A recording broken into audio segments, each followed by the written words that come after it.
When I think about the future for my children, one of the things I feel pretty certain is this, and it's really because of me.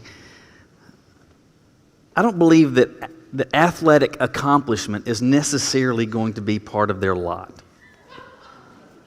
I know looking at me, you're probably shocked by that. I'm just saying, I don't know exactly what the future holds, but I'm pretty sure that significant athletic accomplishment is not going to be part of that lot. However, I believe, and I feel like I can say this with a real measure of confidence, at least a few of my children are going to be in the Olympics one day. And I feel like I can say that with confidence. Now, they will be in Olympics, but it won't be because of track and field.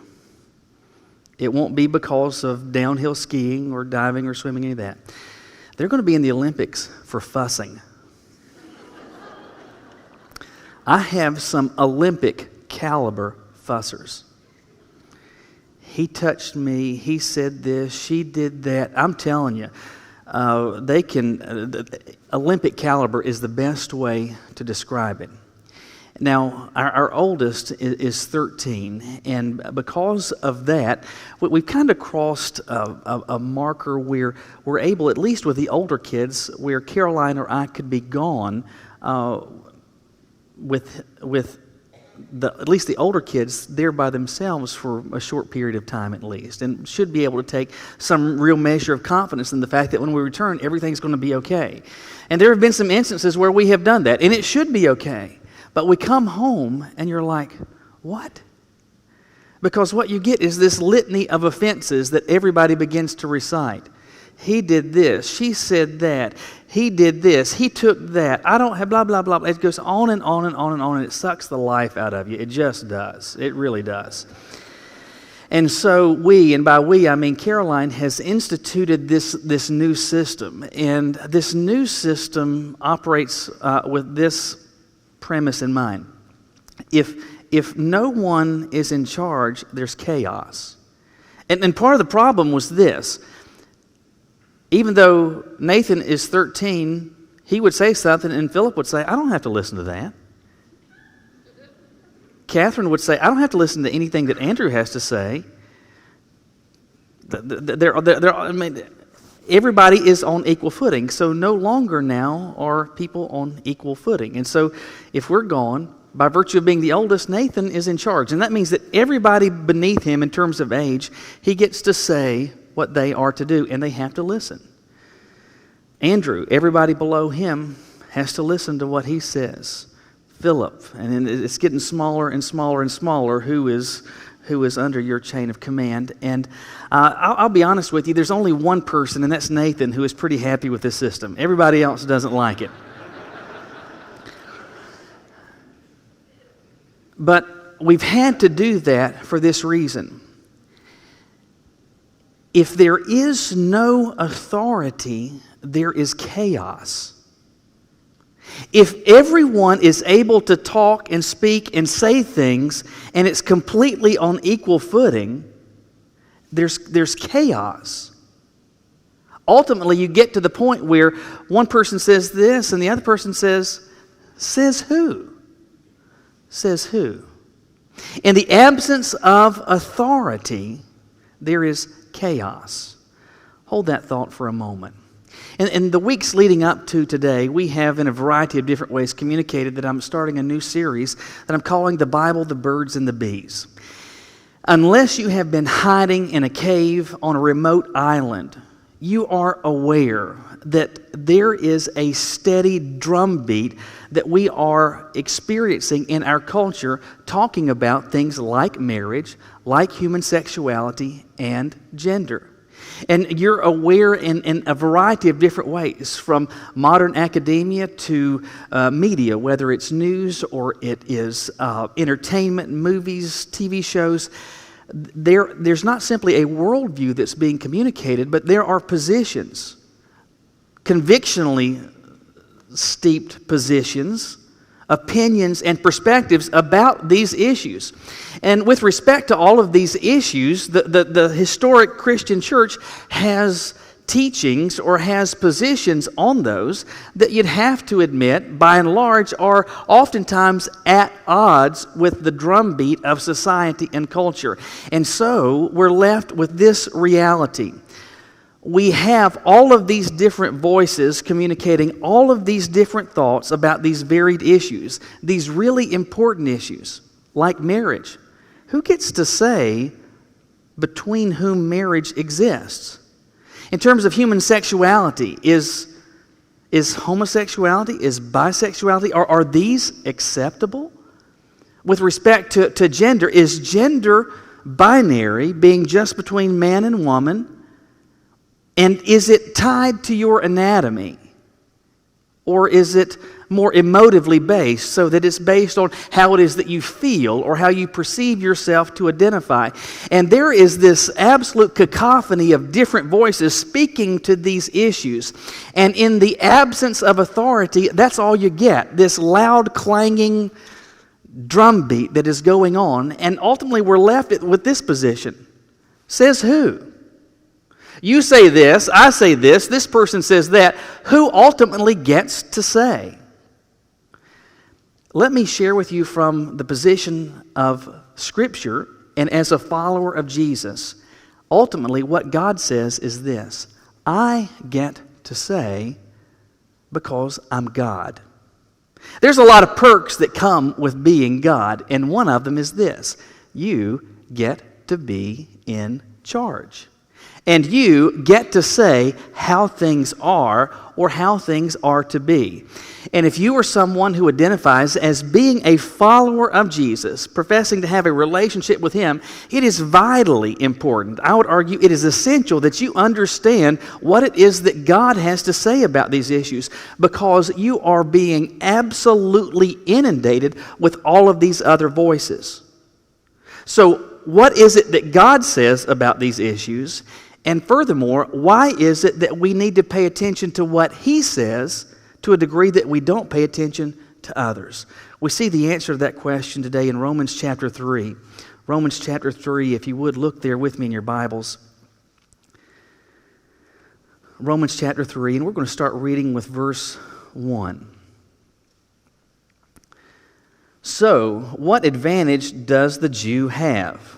Or what is the benefit of circumcision? Considerable in every way. First, they were entrusted with the very words of God.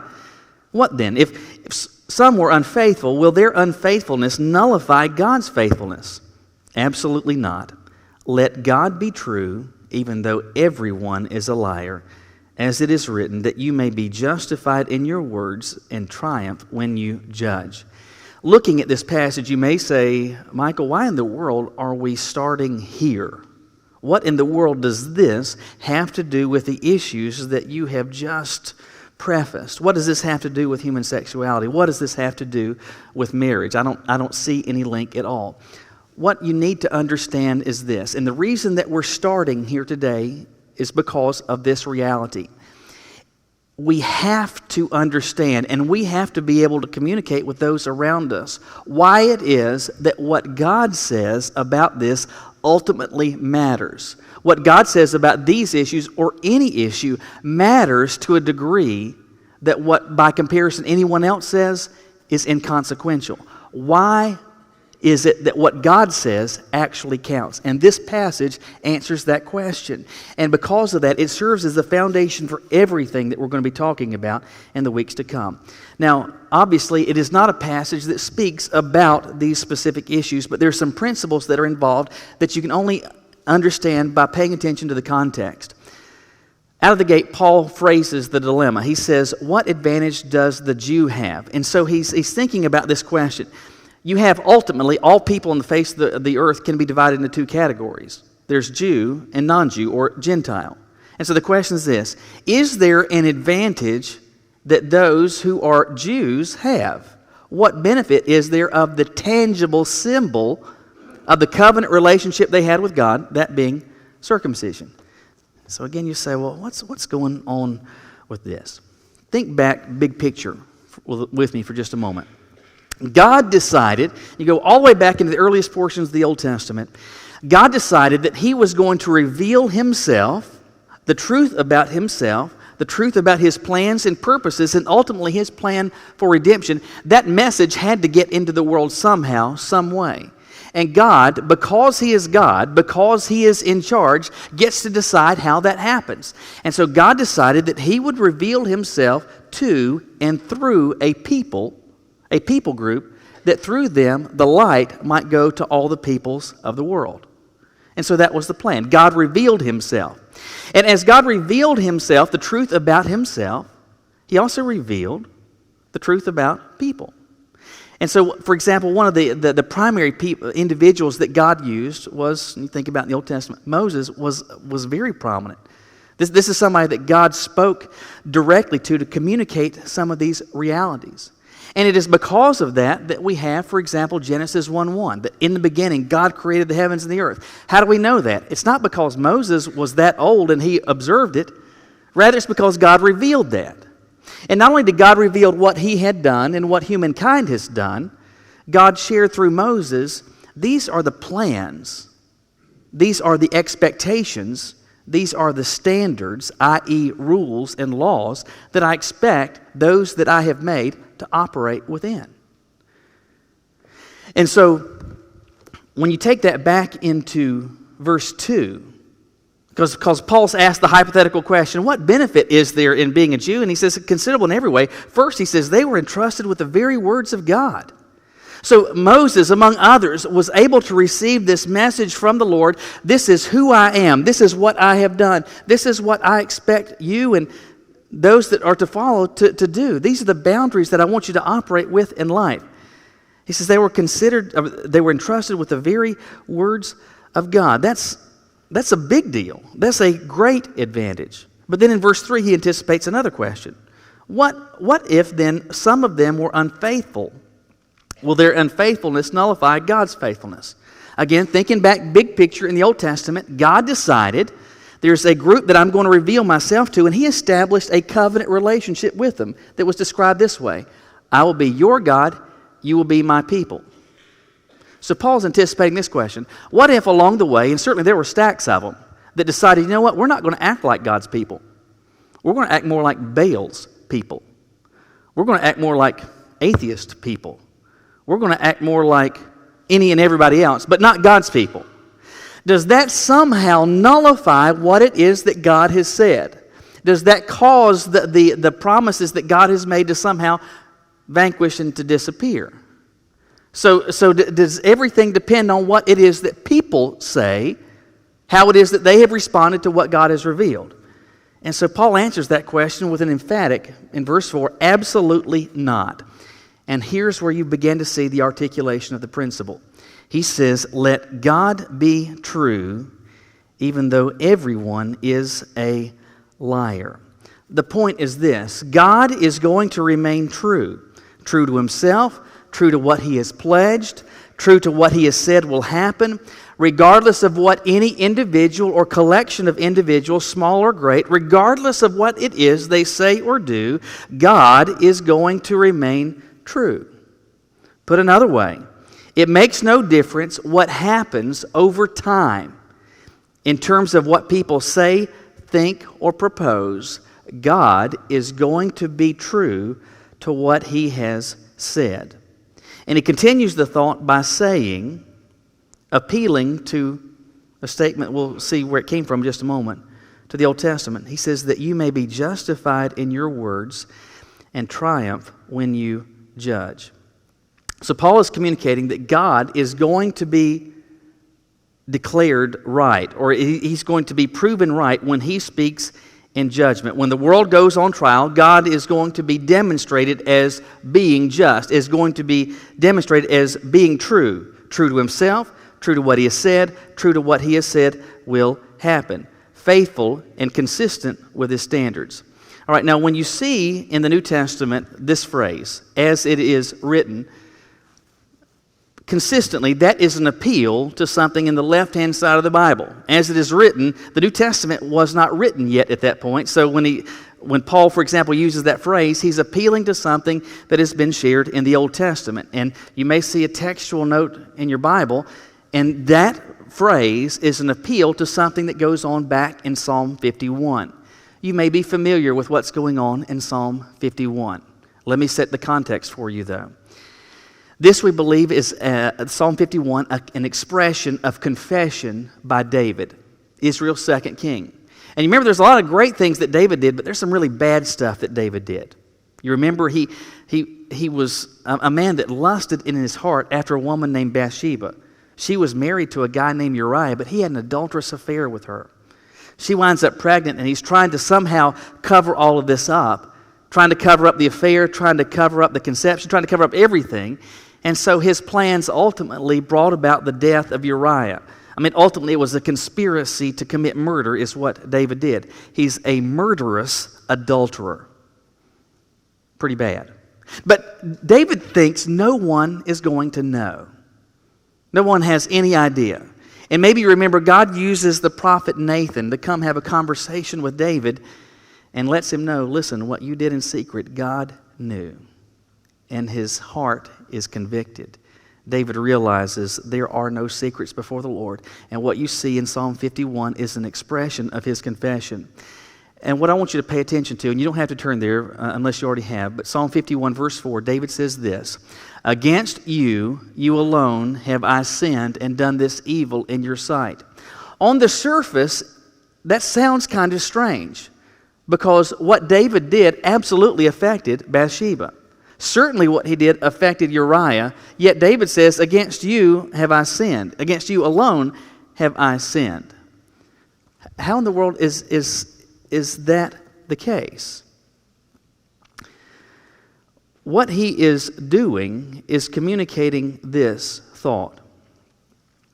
Every act of disobedience, every sin, is an act of disobedience against God because of this fact. He and he alone gets to decide what is and is not sin. And as David is convicted, it's not that what he has done has not affected these other people and ultimately the nation of Israel itself, but ultimately what he's realizing is this: I have, at the end of the day, violated God's rules. That's why all this has happened. Yeah, this affected Uriah, this affected Bathsheba, but what I have done is to violate what it is that God has said. God is the one who said, you are not to do those things. That's a violation of my standards and my expectations. And God is communicating, I am going to hold you to account for crossing that line. That's why he concludes that verse by saying this. And this is what Paul is appealing to in Romans 3. You are right when you pass sentence. You are blameless when you judge. You may be sitting there thinking, I don't quite get all of this. We've got some individual pieces. Let me start to put the pieces of the puzzle together. As God, the Lord is in control.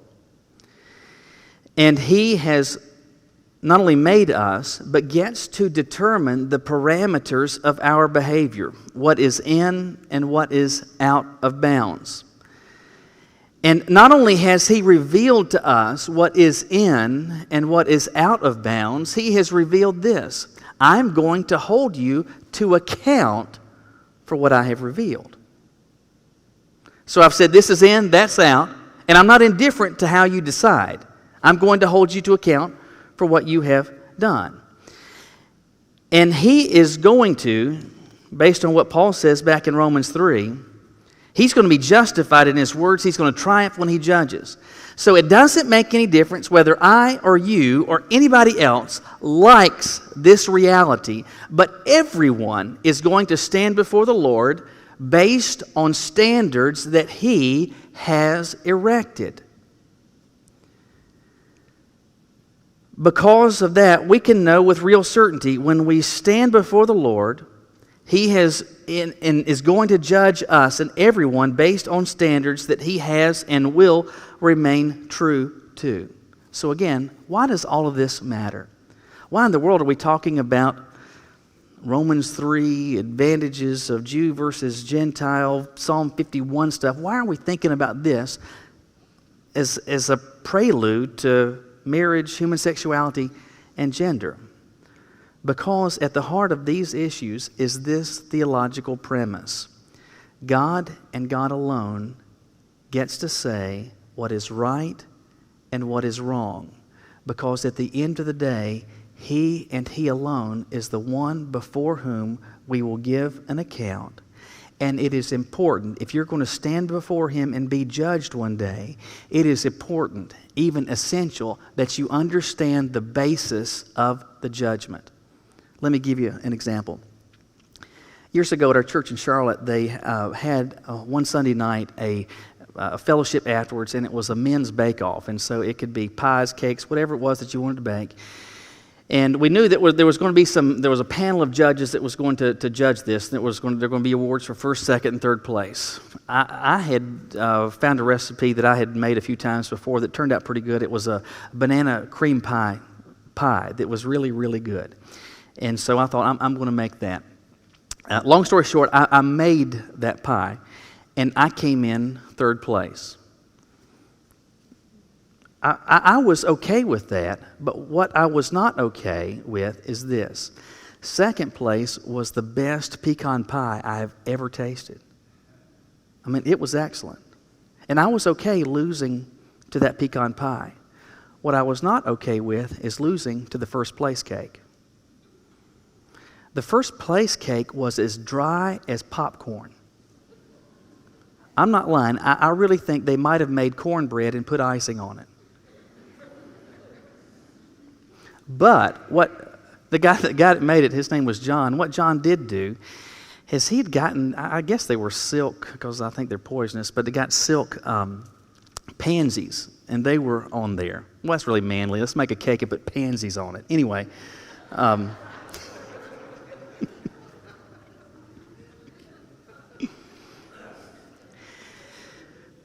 Anyway, so John's cake wins. But apparently it wins because it looks so good. And I said, John, how in the world did that cake win? He said, because you eat with your eyes.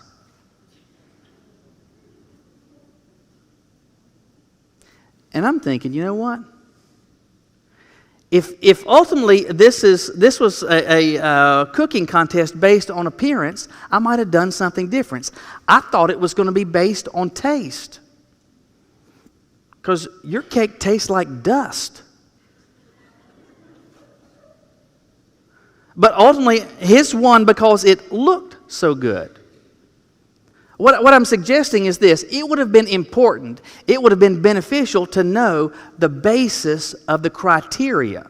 It would have been important to know on what basis there's going to be judgment made. Putting all these pieces of the puzzle together, that's what Paul is communicating. That everyone is going to stand before the Lord in judgment.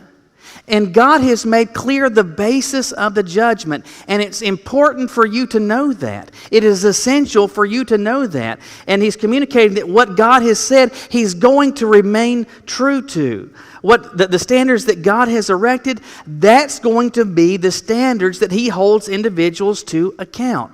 So when we talk about marriage, what is in or out of bounds, who gets to say? Well, ultimately, my position, the position of Scripture is this.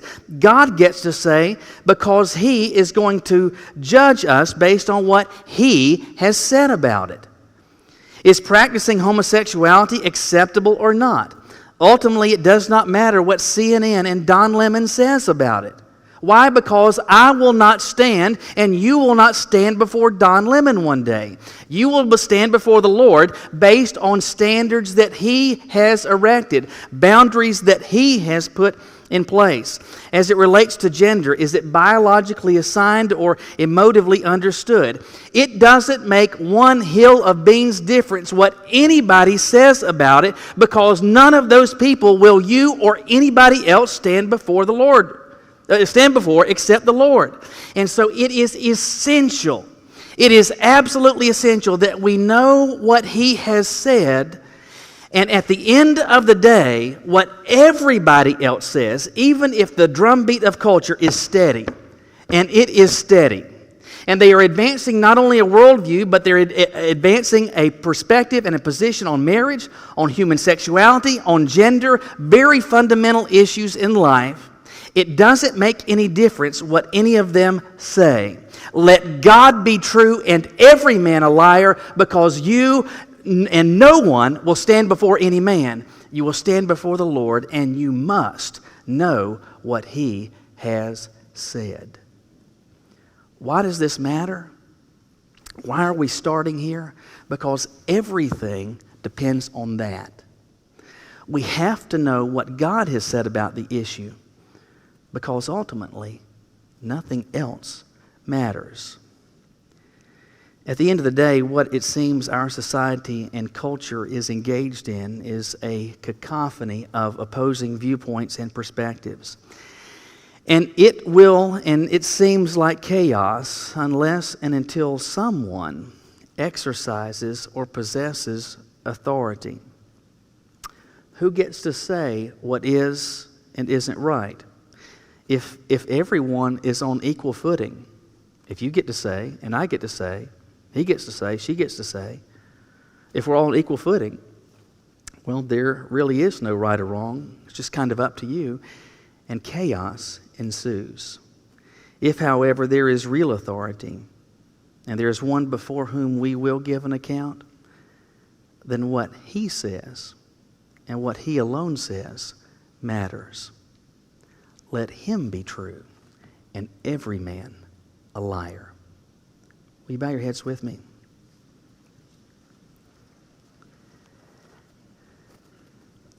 terms of